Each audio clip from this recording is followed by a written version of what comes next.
Good afternoon. My Uncle David Francis Buono treated me like a brother.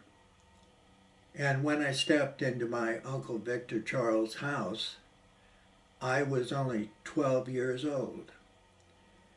And later on, over the weeks and months, when I had to go back to San Diego, California, then I wasn't a young boy, but Victor Charles and David Francis made me be a young man. My Uncle David Francis was 18 years old in 1965, and he had a bronze-colored 1964 Chevelle, a car, and we drove it down to Long Beach, California, to pick up Uncle Tony after he'd flown in a seaplane from Catalina Island. He was 23 years old, and he was working as a bartender at one of the popular bars on the island. It was always fun being around Uncle Tony. Just a year or so before, he had traveled to Spain and a few other European countries while traveling by buses and trains. I admired his free-wheeling swagger, and in my later years, I too traveled just like him, on buses and trains seeing the world.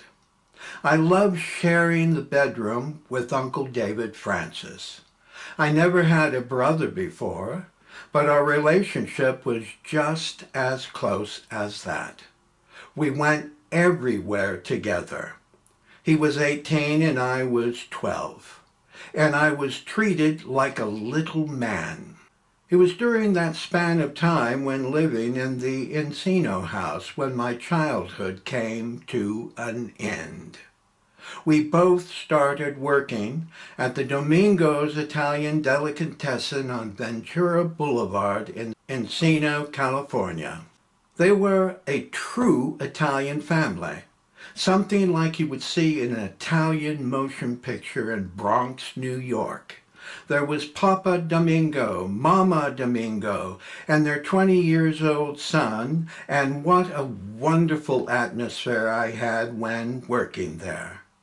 David Francis and I would be working behind the counter taking food orders from customers and cutting cheeses, sausages, and salami. When breathing in my nostrils of the wonderful smells of all the food and spices, I felt like I was in an Italian paradise.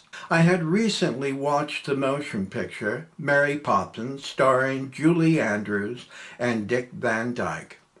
On one ordinary day, I was standing behind the counter when I heard a voice wanting to make an order, and I looked up and saw in the eyes of actor Dick Van Dyke. And he was standing there without any makeup or wearing a costume, and stupid little me thought to myself that I was actually taking an order from a Hollywood star. My friends back in El Cajon wouldn't ever have believed what just happened to me on that day. I soon found out he was one of our neighbors, and I was told that actor John Wayne also was living only a short distance away from us. We were surrounded by television and motion picture celebrities, and it took me quite a while to adjust to this reality. Soon thereafter, I realized that I was living with a Hollywood star, my Uncle Victor Charles. It soon became normal seeing celebrities sitting outside the Domingo's Italian Delicatessen under their umbrella tables when seeing actor Ephraim Zimbalist Jr. of 77 Sunset Strip drinking coffee, chatting, and laughing with his celebrity friends. It was a common event, but when living in El Cajon, California as a young boy, I never experienced what I was now seeing and hearing. With every day while living in my new life, the memories of El Cajon were steadily fading away. My Uncle David Francis was attending at Los Angeles Pierce College, and I was going to Castell Portola Junior High School at 18720 Linnet Street, Tarzana, California in 1965. Being in the company of my Grandma Merritt, Victor Charles, David Francis, and Uncle Tony was liberating because I was living in an adult atmosphere where no babies were ever allowed to be seen or heard. David Francis and I would take a drive out into the desert, and he taught me how to shoot tin cans from a distance using a .22 caliber rifle, and it was just like his father Victor Francis once did with him as a young boy. I was never treated like a little boy in Encino, but I was treated like a man, something that I never felt when living with my parents in El Cajon. Once in a while, David Francis and I would pick up some cold cans of beer and hot pizza, and we drove up on the top of a hillside overlooking San Fernando Valley, eating and drinking, and we were feeling completely free and happy in those wonderful days together.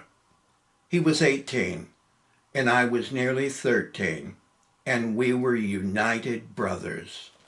Victor Charles was extremely busy during 1965 by performing in television programs, motion pictures, and acting on theater stages.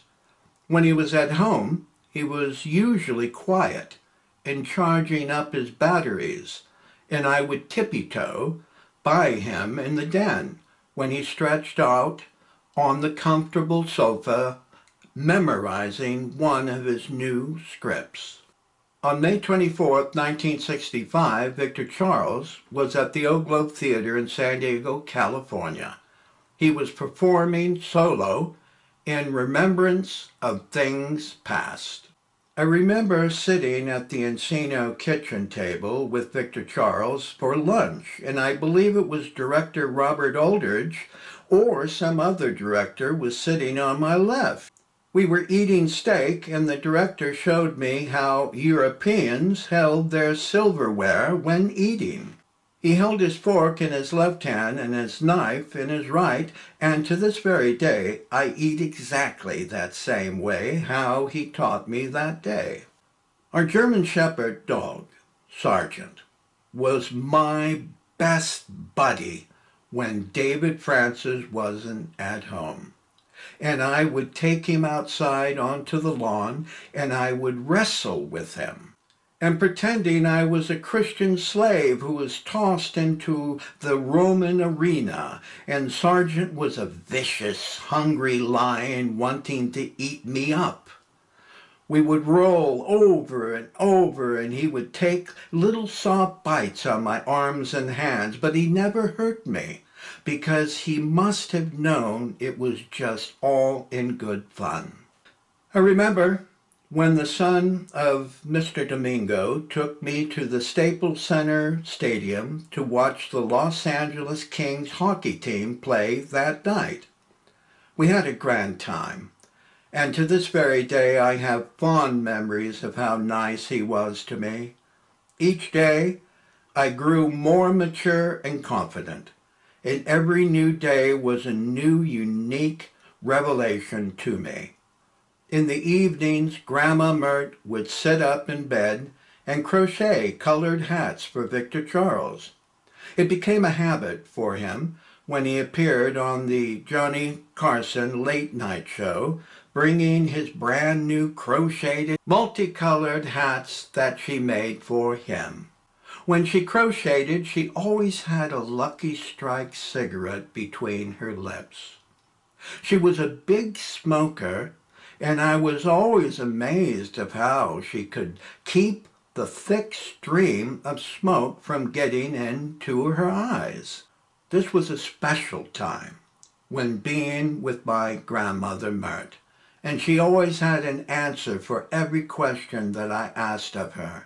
One of my favorite memories being alone with my Grandma Mert was when I was sitting at the kitchen table and she was washing dishes, and I asked her if she had any stories of her first husband, my grandfather Louis Rupert Erica, who died at 37 years old in the first 2 weeks of the beginning of World War II. She stopped washing the dishes and just stood there quietly for a moment, and she softly said, "I often looked out this kitchen window thinking your grandfather would just pop up and surprise me with a big laugh.